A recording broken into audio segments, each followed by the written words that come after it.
Morning, guys. Welcome to day 5 of my 30 days of healing challenge. This morning I want to talk a little bit about self-forgiveness and its important role in our spiritual, physical healing. I think back in the day, I had my abuser's voice in my head, and it kind of became my voice over the years. And I remember seeing a therapist a few years ago, and she said, "You have the worst case of guilt, shame, and self-blame that I've ever seen before." And she said that was common in childhood abuse. And she said, "I want you to start paying attention to how you're talking to yourself. She's like, I can tell that you're too hard on yourself and don't give yourself enough credit and all that." So I took her advice and I started paying attention to how I was speaking to myself. And it was not the way that I would speak to my own daughter. It's not the way that I would speak to anybody.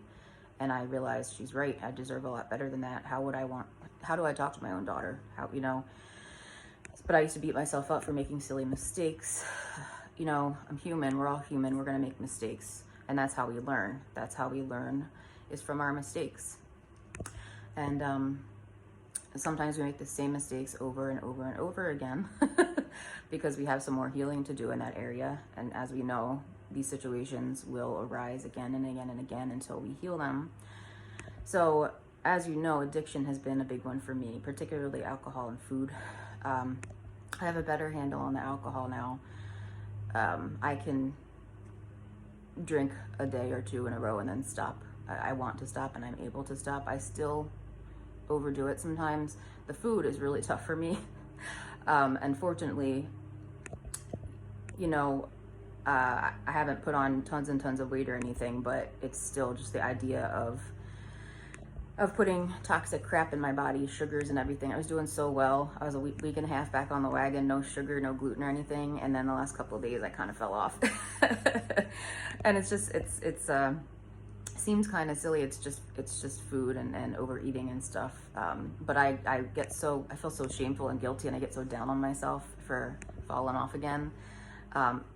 I realized that I need to just forgive myself and move on, because the more I beat myself up, the more I want to turn to food or booze or, for comfort, to comfort myself, which is just silly. So I forgive myself. I'm human. It happens. So a couple days I ate a lot of candy.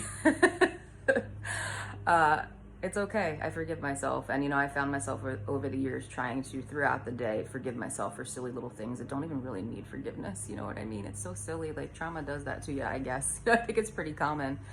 But I think forgiveness, being too hard on ourselves, is sometimes the biggest part of hanging on to things that we need to let go of. And